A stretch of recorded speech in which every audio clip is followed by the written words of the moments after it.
Hey, episode 4 of the Top Pod.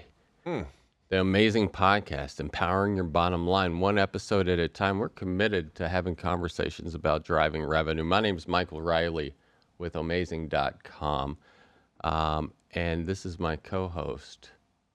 JD with LFG Media Group.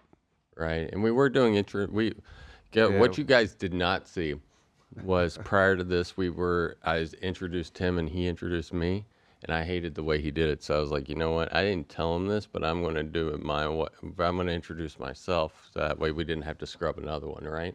Those stellar people skills at work. Right. If you listen to our last episode, we were talking about strengths. We won't talk about how Mike has made people cry before. We won't talk about that on this episode.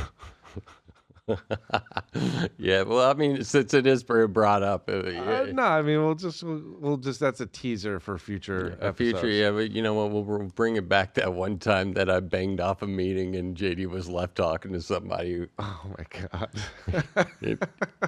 We'll do like a whole episode on what things not to do. Right. On meetings. Right. But let's talk about what to do on this episode about going to market, man. Oh, my favorite. Going to market. What does go to market even mean? Like what, because I hear, where I hear go to market is Microsoft whenever, because we're gold Microsoft partners at OHmazing.com. And they have go to market strategies. What the hell does a go to market strategy even mean, man? I mean, I think it means different things for different companies. But overall, it's when you take a product or service and you introduce it to the world. Right. And you start selling the hell out of it. Right. And for someone who is a self-proclaimed not a process guy, right, it sounds like you have this pretty dialed in at least.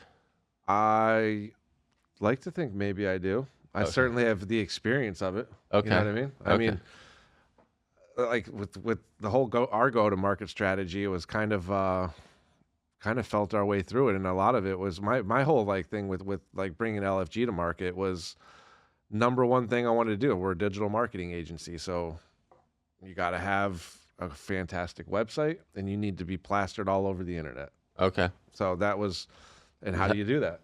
Because that's what I was going to ask. Like, what the hell is a digital marketing agency? Because to me, it's like, I get what you're saying, but it's like to me, at the end of the day, if someone was asked me, like, if I was sitting on a park bench and be like, yeah, Michael, what is a digital? My 5-year-old, Daddy, what's a digital marketing agency? And it's a solid question. It's a great question. Yeah. I mean, really, just to simplify it all, we generate leads for companies. Right. Okay. Yeah, that's it. I mean, that's really it. Or we bring consumers to businesses. That want to buy something.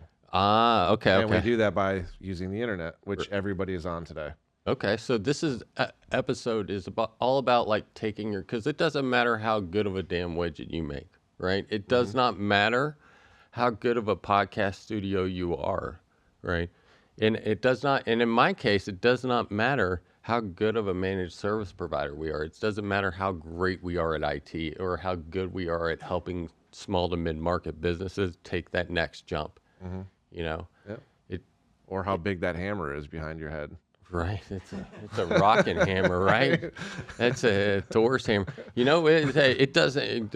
We need to go to market with this podcast, right? We need to come with it with and we are, and this is going to be one of the things that we help showcase. It's how it's going to help facilitate the growth of the stuff that we talk about, because we really do believe in offer challenge and innovative ways to go to market and how to bring your compelling market and make that into actual dollars, right? So let's talk about that marketing plan. Well, you're actually the first podcast you ever had me on. We were just talking about that. It was the first time I was ever on camera. Right. Being super nervous. Right.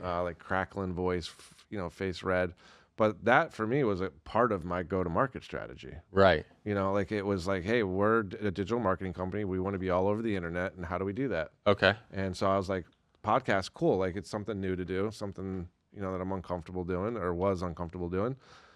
And I was able to use that footage for our social media account. Right. And be able to naturally, in a conversation, talk about what we do with somebody that, I'm friends with. Right. So and that was cool.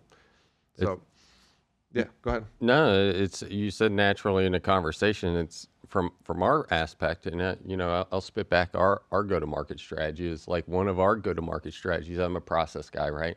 I don't do anything without a plan, and one of our plans is we should have an elevator pitch. I should be able to tell you exactly in 30 to 45 seconds what you do and why you do it, and how you're going to help somebody by doing it. And ultimately be able to at least have a number in my head or metrics on what makes it work and what makes it does not work and how much it's going to cost. You know what? I mean, we talked before this podcast. You wanted me to talk a lot about, or we talked about me talking about the go-to-market strategy for LFG Media Group. Mm-hmm. But as you're talking, I don't really know how I remember you when we were roommates. Right. Like we were both working, at Dish Network. Right. And I was headed on my path, and you came home with the C++ book. Right. And I said, that looks like the most boring, huge book I've ever seen. And right. that was the beginning of your path. Right. You're like, you know what? I don't want to be a sales manager. Right. I want to do this. And right. you learned it all. And then that was super impressive. You were just like, I'm going to learn this. I'm changing my path. Right. And I remember you saying that. Anybody could do anything if you're willing. Yeah. And so you learned that. We kind of went on our separate ways professionally. I don't know your story. Now that I think about it, I don't know how you went from, I don't really know how you started Bulldog and everything. I know you were like a crypto miner. Right. Well, that's why it was. Yeah, but how did you actually end up where you are now? So the reason why, so it was circa 2018. I was looking for a good way, like if you know anything about, actually nowadays it's like GPUs, graphic. And so NVIDIA, right? Yep. So if you're paying attention to any sort of stocks in the world right now, right? NVIDIA is mooning, right? Yeah. And the reason why it's mooning is because AI just sucks that stuff up, right? It needs a processing power in order to facilitate the AI in the back end, right? So same thing in regards to processing power for blockchain, right? So the way blockchain is it basically a bunch of computers all doing the same thing connected via the world, right? And the more that you do it or the more that you mine or prospect, right? And it go back to the term prospect or mining, it's shared, if I put in work, I get paid out X, right? So same thing. So I was trying to find those at a decent rate. And so I had LLC myself. It was going to be a hobby where I built it because I was big into the tech behind it. Well, I was an engineer at a firm, and somebody that we had hired a consultant for, basically it's called Great Plains. It's GP. I worked at a financial firm at the time where they basically, their money, or most financial companies, their margin is they get a loan from somebody, they give a loan out to somebody, and their product is the middle. I want my money and I want it now. Right. Yeah. So a long story short, they had. Yeah, basically, it wasn't J.G. Wentworth, but it was along those lines, right? Yeah. But it was she had another client that was basically down in Miami. She was like, "Hey, this guy's server fell apart. I need help, and he needs help." And I happened to be right place, right time. I was with the distributor because I was wanting to build mining rigs. That was a $75,000 deal because I had to sell them I had to rebuild a server. I reprovisioned it. I saved his company because basically there's 300 people who didn't have email, right? Wow. And so as an organization, people sometimes cannot, for whatever reason, they love email. They freaking love their emails, right? I don't read them, but they love them. Sure don't. But if you're not Slacking or Microsoft Teams and Mike, good luck. It's like I am. I have nothing. Did you see the email at the meeting? No, I don't look at that. Yeah, someone was like, I called you earlier. Yeah, I don't look at that. So, what do you look at? Yeah, somebody was like, I digress. Go ahead. No, but that's kind of And after I made I had a check written to me for $75K. I was like, damn. That was awesome. Yeah, at that time. Right place, right time is... Yeah. You can't overlook that. Well, opportunity or luck is what opportunity and preparation where it meets. Right. Yep. Some people are lucky, or some people look back and they say, oh, man, they catch all the breaks or the CEO makes all the money. But the reality is there's a lot of shit that you don't see in the back end. Yeah. A lot of it. Well, it's like what is it? The graphic where it's like shows the iceberg, shows the tip of the iceberg, Yeah. and then all the stuff underneath. You know. Yeah, they have no idea the amount of times Effort, loss.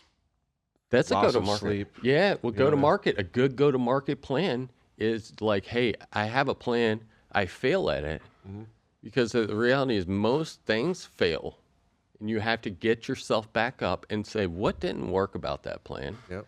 Change it, and then but you have a plan or you have something to be. Otherwise, you're just like shooting in the wind. Yeah. You know. So $75K deal you got. Super awesome. I bet that check was awesome to look at. It was awesome. Yeah. It was awesome. But then I was like, I kind of got into, hey, maybe I'll start doing IT so I started freelancing for that individual client, started making some more money. And I was like, hey, I'm going to start doing this on the side. And it's like how most people start a business, right? They're very good at something specifically. And then they start turning it into profit. And then it's all about like, hey, how do I take the next step? How do I go from being time and materials to a managed service where it gives me a more expected revenue, where I can provide a higher level of service to my clients to where they get more benefits, and it's all about making that whole process better and better and better and better. And that's the service side of it. Has nothing to do with the sales side of it. So like the other part of it was like me learning how to build a business or doing all the other stuff that comes with being a business owner, because you can own two different, if you listen to the job or to our podcast, any number of them, I'm going to eventually say, well, you want to own a job or a business? Because that's the truth. You can own a job, right? And where you go to and retire from it. And if you die or you get hit by a car tomorrow, there goes the business. That's not a business, it's a job, right? Fairness, right? Yep. A business is where you hire and build processes, right? Go to market strategies and stuff like that. And then and then you delegate it. And then you build a process into how to into managing someone to build processes, and then and to tweak it, and then you can sell it, or you can be on a beach, right? But that takes a lot of time, and delegation is very challenging. Very challenging. Yeah. Good help's hard to find. Yeah, it really is. We can help you find it. Right? Plug of amazing talent. Yeah. But if you need help finding the talent, we're your guys. So it's interesting. So you went from selling GPUs or not, like, mining, I should say. And then you end up with that contract. And then you're freelancing. But all of a sudden I remember you're like got into like Microsoft Dynamics, and you start pivoting into the CRM space. Right. How did that come about? Well, my business partner was a developer, and one of our first, Dylan. Yeah, Dylan at the time was our developer, right? And he was big into it. And I like Dynamics because Dynamics is kind of like Salesforce if nobody's ever heard of it. But it's basically it's a process-driven platform, right? So every sales team in every sort of organization has some sort of process in which they go about trying to improve. Right. And the whole purpose of a CRM is to be able to delegate, is to know when I need to do stuff and to be able to track the activities that I do. So that way I can get better at it. If I'm not tracking my activities, then if I have no idea where my team's at, then I have no idea of how to get better. And if I can't get better, then there's somebody at the business that cares about that. Yeah. You might be talking to somebody who doesn't know, but at some point in time, you're going to talk to the person that actually the money goes into that account and they're responsible for that.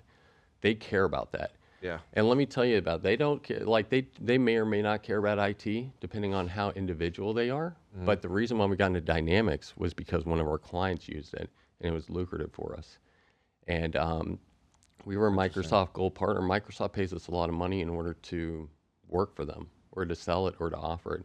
And it's a good product, So that's why we got into it. And I like Dynamics because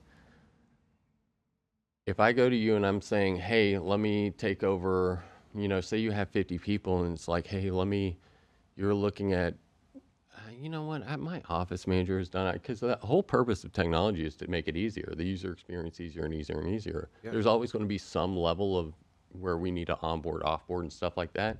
Yep. But the idea is to make it easier to where we can offload some of that sort of stuff. The value of a CRM I mean, I used to think like Salesforce or Dynamics or like CRMs were like only for big companies, Right. and like you had to have a lot of money to. I mean, granted, they can be expensive, Right. but I mean, as a small bit, I mean, LFG's only got 6 employees, right? Five employees right now, Right. not including myself. And I'm investing heavily right now in building out our Right. CRM, because the CRM is I want to know as a business owner, like you're saying, like how can we improve our processes? I want my salespeople to be able to set simple stuff, set reminders, like track opportunities, like make sure that all the information's in there. So if they say, hey JD, like we've got a call with XYZ company in an hour, I can just pull up Salesforce and boom, I have how big their company is, what their website is, who the decision makers are. It's like all in front of it. And if you're a smaller business owner, and you don't have something like that, you don't need an expensive solution to that. But like Dynamics is a cheap solution, and I know you guys are really, really good at developing those out. And this is not a plug, but like to have something like that in place, if you do it right in the beginning, while your business is getting started or going to market, so it's like we're talking about today, it will save you a tremendous amount of headaches in the future, because it's so much easier to build it from the start than to try to like unpack that when you're 3-4 years down the road. I waited too long. I mean, I shouldn't say I waited too long. I'm not in a bad place, but I wish I did it day one. Right. Well, I mean, it's what, honestly, it's what separates the, I'm going to use this phrase just because it may not be 2024, but it's not even trying, but the men from the boys, right? But it's like from well, no, I mean it from like the kids to the adults. How's that? I like men from boys from, yeah. Well, listen, I don't want to get into gender specific issues right here, but like what we're doing is we're going from adolescence to adulthood, right? Right. And the same thing happens in a business, right? So like it depends on what you want as an organization. And sometimes for me as a business owner, like I started a business and I did not know that I needed to worry about, like I was a good IT guy. I didn't, how the hell am I supposed to know that I should care about marketing? Yeah. I do IT awesome, No, I'm serious. I do IT awesome, but it's like, then all of a sudden you're like, hey, we're really good at what we do. And then you're just like, all right, well but who knows that you're good at it? I don't know. That's where marketing comes in. And but then you start learning these things. It really depends on where your business wants to go. If you want, and here's the thing, a CRM is not for somebody who does not want to grow their business. And some people do not want to grow their business. But if you have, if you're at the cusp and you want to take it to the next level, if you want to go from 6 to 20, if you want to go from 20 to 100, because it goes all the way up. Some people get, I've seen organizations, commonly at the 25 to 30 to 40 people that live off shared Excel sheets. And then, it's like, you have 7 people working off one shared Excel sheet, or one Google sheet. And it's like, you wonder why, like you lose data, you lose a lot of stuff. You lose a lot there. I have this one client who, he's a painting contractor out of California. And I asked him some questions about certain data. He's always got the answers. Right. And I'm like, wow, man, this guy's really got his stuff together. And then he sends me some screenshots. And I mean, this is a small company that just got started like less than a year ago. And he has like this whole like quoting software, and he's got a CRM. Like, I'm like, wow, this guy gets it. Like, right. Most contractors, or at least that I know or have seen, they're not squared away like that. Well, then no, notepads, you're not wrong. Clipboards. You're not wrong. Yeah. I mean, that's impressive. I was impressed. I was like, this dude gets it. Like, this guy, like, he's going to be a client for a long time. He's not going anywhere. That's how you scale the business up, and that's where, like, same thing. That's our entire pitch now. Like, if you were to ask me, what separates you from being, like any other IT providers? Like, we're your technology partner, right? Mm-hmm. We are your technology arm that helps me understand what do you want to be in 5 years as an organization. Yep. Okay, let me make sure the technology matches that. Because like if you want to be in Europe in a day, right? And you're the vessel that's going to be taking you there is a is one of those new Tesla trucks, right? Outside. You ain't ever going to get there, right, bro? No, like, I ain't telling you anything that you don't know, but like, and I use the day and the vehicle's obviously the business. The day is like the time of period, but like realistically, you should be having those as a business. You learn these things. Where do you want to be in a year? Where do you want to be in 5 years? Where do you want to be in 10, and it's, hey, you have to have some, if you want to get somewhere, you have to at least put it on paper, or else you're never going to get there. Yeah. I mean, that all ties into a proper go-to-market strategy. Right. And, I'm firm believer of having all the technology in place. Right. I mean, you can't have it all right out of the gate. But you kind of grow into it. But you should be thinking about it. Yeah, you should be planning with purpose. Yeah. Right. 100%. And the purpose of a CRM and even go-to-market, to me, is like, hey, it lets me know when in establishing a process. And the process lets me know, and a simple process is, and I always like to use the car lot example, right? I own a car lot. What's the sales process? Well, Jim probably comes in and he walks onto your car lot, and you have a group of people are sitting there scouting like a bunch of scavengers, right? And they're like, oh, Jim, there's one, right? Yeah. And you're just like, you literally are just, you walk, you don't even have to go to the door. You can just start walking around the lot and somebody's going to come and talk to you. That's step one, right? Mm-hmm. That's where we're establishing a rapport, seeing if this person is actually like, at what stage of the buying process, did he just see a car that he wanted to see at this side of the road, or is he actually, he's got to get, he's on month 35 of 36-month lease or something like that. Yeah. Right. So you go out there, you talk to him, and you find out, oh, he's actually looking to buy when? Now? Next week? Next year? So, okay. So now we're phase one. Phase two is like getting them to do a test drive, right? Yep. Right. I mean, because like in order for, I'm sure they have some, and this is where a metric is like, well, why should we do a test drive? Because somebody out there decided if we get the person in the car and they start driving it around, remember they used to let people take them home? Teslas do. Now they still do. Yeah, take it home. Yeah, just drive it for the night. Yeah, Tesla. Well, the last time they, But I remember that happened with my dad. It was like, oh yeah, it was like he was looking at like this Harley truck, like bring it home, and like we brought it home, and I drove it the whole night, and there was no way that he wasn't buying that truck. Right. Not while I was living there. A Harley truck, huh? It was sick. It was like one of those F-150 Harley anniversary editions. It was like black and silver from 2003. Totally off topic, but man, that truck was sick. Supercharged. Yeah. Yeah, you definitely grew too. We're a car show now. You grew 2 inches. Yeah. Yep. No, I'm playing, but somebody, hey, we're doing a test drive. Then what happens when we come back to the gym? Well, what'd you think? Mm-hmm. Well, it's this. You want to buy it? Because that's the next question. It's like, hey, how do we get you in this puppy? How are we the hood? Yeah. How are you? Well, let's go run your credit, right? Well, let's go run let's see how you going to buy it, right? You going to pay for cash, or, you really want to do our financing program, because these are all the incentives, right? Yeah. Oh, you know what? Well, yeah, let's run our credit. So that's step 3. Once we get to step past that, hey, we're in step 4, right?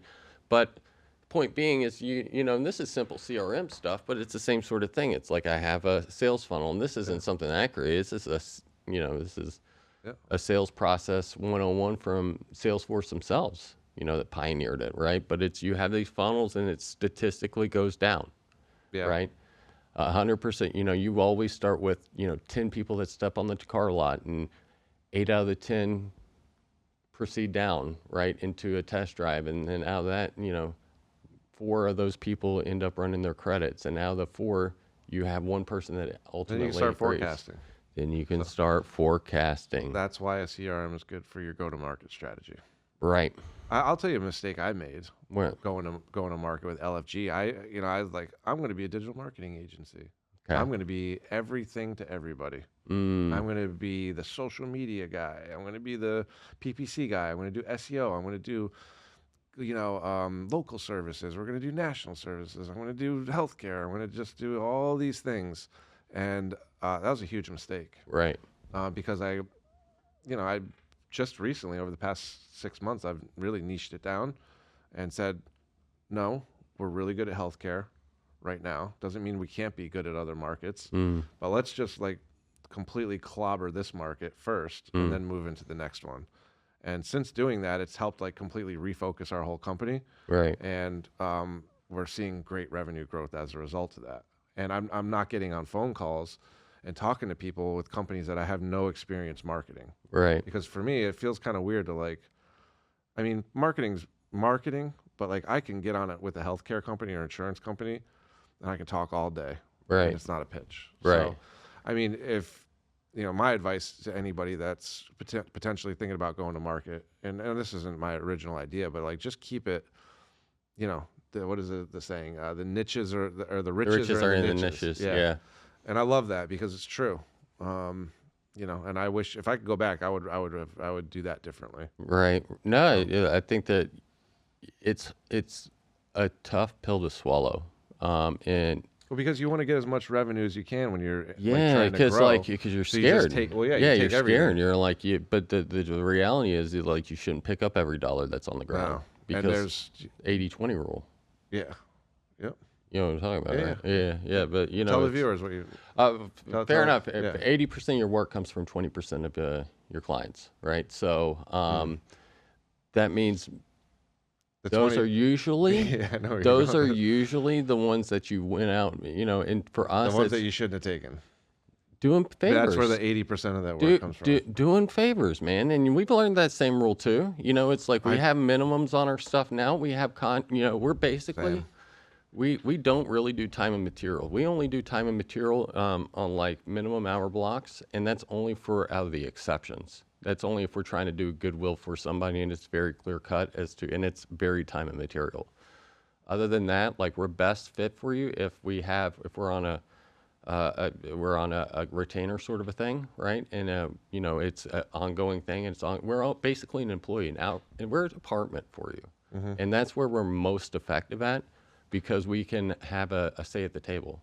Yeah. Right. Because how frustrating it is. I mean, how effective is your marketing going to be if you're just delegated to and not allowed to consult? Not very.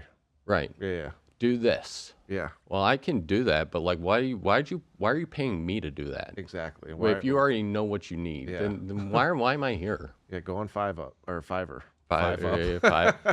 Five up. No, but that's in the very beginning.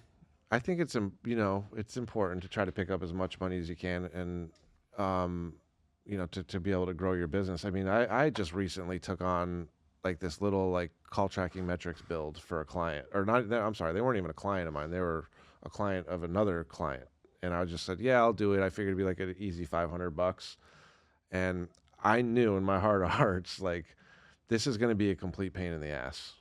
It's not going to go well.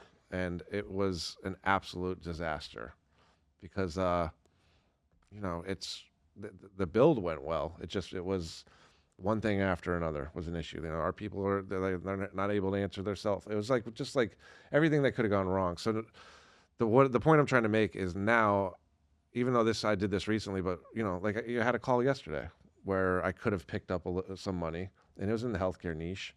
But I said, no, like that's not something we're going to do. And I'm able to walk away from some revenue now. Yeah, you were telling me about that. It was a budget thing. I mean, do you want to go into the specifics of it? Because I think it'll help. Yeah, I can go into the specifics of it. I've learned in particularly in the behavioral health space, there's a minimum, or substance abuse space, I should say, like rehab, that there's a minimum budget for PPC. Right. That you just absolutely have to have. And if you don't have that, you're just going to waste your money. Right. And they were so far below that minimum.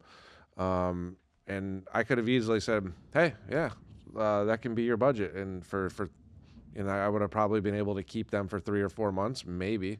Right. And made $10,000 or whatever it would have been. Yeah. And then at the end of it, they would have fired us. Yeah. And then all the LFG media, they suck. Right. They're no good. They lied to us. Right. And it's two-part. It's, do I want the pain in the butt? Is it worth that money? Is it worth that time? That time that could be allocated somewhere else? And number two is my reputation worth that $10,000 or worth that $5,000? Because taking that $10,000 and then having a ding on your reputation could end up costing you several $100,000 down the road. Right. That's maybe I'm wrong on that, but that's my thinking. I mean, you're probably right on it. I mean, it sounds like you probably are more knowledgeable about that specific pitfall than most other, I mean, because you're niche down, you've understand it, you understand you've had multiple clients, you've seen what works and what doesn't work. And if you look at something in the first conversation, you're like, hey, you got bells ringing in your ears that says, hey, this is not going to work. Yep. I'm not going to do it. Yeah, every client that I've had with a small budget like that, Yeah. in that space, they are no longer my client. Right. And who knows what they say about us. Yeah. And that it is what it is. But yeah, go-to-market strategy, in my opinion, it's huge to make sure you're plastered all over the internet. Yeah, let's talk about real quick. And I don't mean to cut you off, No. but it's like let's the listeners, right, and not just the viewers. But I'm doing this hand thing, right? So, but what are I want to say 5 things, 6. What are some things? What is the number? What are things that you should be doing on your go-to-market strategy that is kind of evergreen or universal, and to do? And to make sure that you do it. I would say number 1 is you need a storefront. And when I say storefront, I don't necessarily mean brick and mortar. Okay. Like what we've done with Amazing Revenue and Amazing Talent. We didn't invest a lot in those websites yet. We will, but we got just a simple landing page that talks about who we are, what we do, and how we can help, and hitting on some pain points. Right. You should have that. That's cheap. Yeah. It's not expensive. That's number 1. It's so painful. Yeah, for you, oh it's my painful. God, it is so painful. Yeah, I guess it's easy for me to say that Oh because my I've God, done it so it's many just times. oh my God. Well, no, but you need a way, because if you're not on the internet, I agree. You say it so flippantly, and I'm like, oh my God, it sounds like it's a miserable process for me. But go ahead. Yes, I agree. Yeah, you need your storefront. You need like a Google business profile. Okay. You should have that for your local market. Right. Even if you're a national company, get it. That's the first 2 things. CRM we talked about. Not super necessary to start, but you should be thinking about it. You should have a plan. Yeah, you should have a plan. You should understand really, you should have an idea of the number 1 service that you want to start marketing. Because, I mean, at the end of the day, most businesses don't start off with a ton of money in the bank. So it's like, and I do this with like companies that come to me now that are contractors or, companies that just don't have a lot of money to get started. One of my questions is always like, hey, like, what's the number 1 thing what's the low hanging fruit? Like, if we can get you a couple of those clients a month right now, what is that service? So I think businesses should have that in mind. Like, what's the number 1 thing I can target to get some money in the bank? And then, God, what would be number 5? I mean, an idea of how you're going to sell. What's your sales process? Are you going to run PPC for inbound? Are you going to set up an outbound prospecting system? Like, are you going to cold call people? Are you going to do email marketing? Like, how are you going to tell the world you exist? Yeah, I would think that's and I see where you're going. I would say, cause like it's kind of goes into the revenue, cause that's the pre-sale, that's the marketing portion of it. And then it's the sales part. Yeah. Yeah. Okay, that's great, man. You got somebody on the call. What are you going to? Yeah. You definitely need a sales process. Right. Yeah. Right. Yeah. You should definitely understand that as well. Yeah. Like, I mean, but if you're starting a business and you're going to be hyper targeting that one product, it almost is, and it's probably going to be you on the phone. You just have to be able to talk to people about what you do. Right. What the thing is that you do, or what the service is that you do. Right. Yeah. I agree. The only thing I think that like I would change or I would add to it is, and I wouldn't change it. I would just say, hey, it's very important to have a product in there. So like whenever you go to sell something, say, hey, I got, well, there's a couple things, right? So the marketing piece is what's the offer? What's like, why should somebody talk to you? And that offer is entire books have been written on it, right? Yeah. The $100 million offer by Alex Hormozi. Everybody should read that. If you're listening to this podcast, we are grateful, and we hope that you continue to like and subscribe. And please click the links for additional resources in our show notes. All that being said, right? There's, look at that's crafting that is going to be one of your most important things.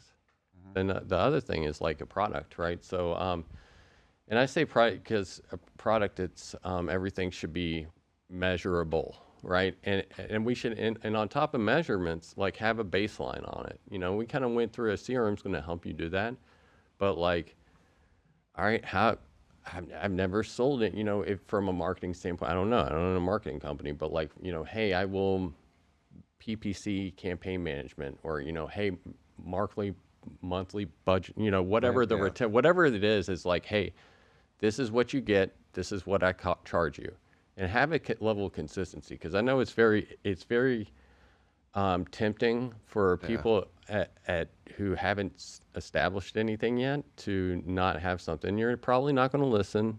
You're going to go charge whatever you feel like you can get out of it, and that's what I did in the beginning. But that's what everybody does. Yeah. I mean, I did that in the beginning. Now it's very standardized. It's very standardized. It's like, this is what it is. Yeah, this is what.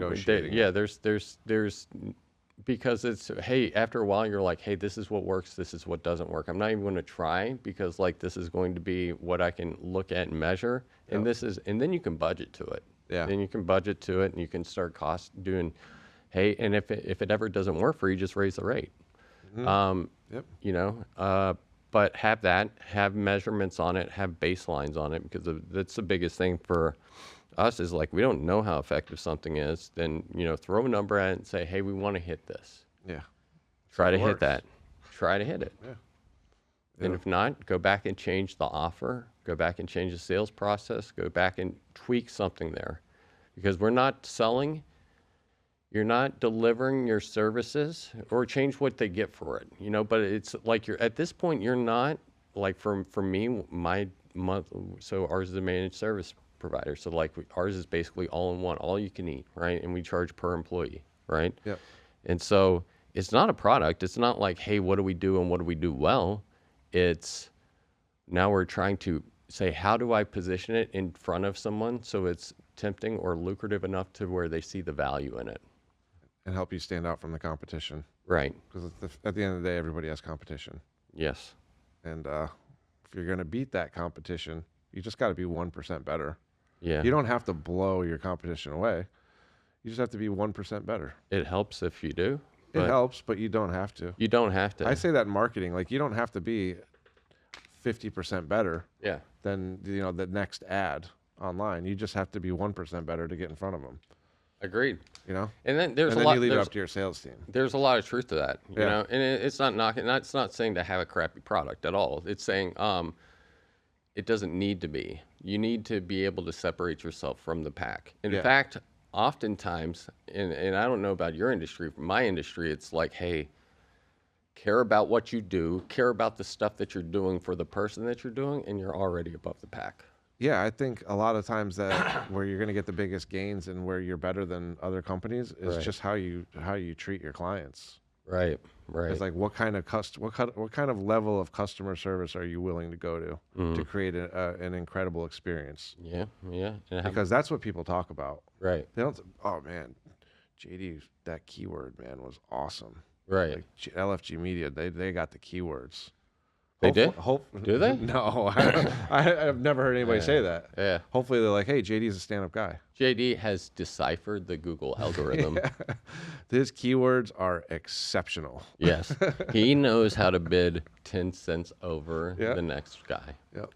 My Googles are better than other Googles. Yes. Yes. No, never heard any of that. I've heard, you know, really like, hey, like, this guy actually does what he says he's going to do. Right. Or they have integrity, like we talked about in the last call. Right, right. You know, goes a long way. I think the next episode that we do, because like go-to-market's great. I think we should dedicate an entire episode on what is the offer. You know, what is crafting an offer? Crafting an offer, man. You know, because I'll tell you what works and I'll tell you our offer, and it works because it's a good, you know, it's not revolutionary to my industry, but we offer free security assessments, right? Mm-hmm. And why? Because most, you know, and this is for the amazing tech, right? It's because most people that we're marketing to haven't ever really thought about that. kinda. They're like, well, what do you mean security? You know, it's like, well, if you ever consider if you lost all your data tomorrow, what would happen? Are you capable of losing all your data tomorrow? That'd be devastating. Yeah. Yeah. Well, that's a good offer. Yeah, and it's like, we'll do a free security assessment. Well, so what does that entail? So it's basically, we come in, we lightly attack your network, and then we give you results back on it. And then we lock it up and make you pay us. No, I mean, it's. I'm kidding. Yeah, no, I mean, honestly, that's how. No, but that's cool. So you come in and just do kind of like a faux attack. Yeah, well, I mean, they're like, oh, well, it's the cloud. I don't know if you guys paid attention on the news, but entire car dealers, the car industry was crippled over the past couple weeks because I didn't know that. Entire dealerships were on. They all use the same SaaS product. Basically, all these car dealerships use the same car dealership management product, right? They got hit with some ransomware. Oh, did they really? It locked their entire cloud up. Wow. For weeks. I don't ever think it's security. Well, I shouldn't say I don't ever. I do 2FA. Yeah. So I think I'm just. Yeah. Well, I mean, that's one of the things but it's like, that's the entire thing. It's like, hey, you know, I'm just over here growing a business. And at some point in time, I got to, you know, my business now has 50 people. Well, have you ever done an assessment on how do you know? I mean, you may be good. I have no idea. I can't tell you until like we do an assessment, but I can run it against you. I can give you some report back, and you can look back and be like, all right, we're good. Or, oh, that's super valuable. Yeah. And I would actually, that's something I would agree to. And I'm pretty skeptical about. Right. Well, that's the offer. But, you know, at the end of the day, and if someone's like, well, where it's free. And well, I mean, honestly, here's the pitch. It's like, I'm going to come in, I'm going to do it, and I'm going to come back and be like, hey, here's where you're at. We can help remediate that if you buy our services, or you can take that report and go do whatever you want to with it. And it's free. I'm going to give it to you. But we are a business. I am going to ask you if you want to buy services from us. Yeah, I think, and that's like a good way. Even if there have no security issues, I'm sure you're honest about that. And you're like, hey, like everything's fine. But guess what?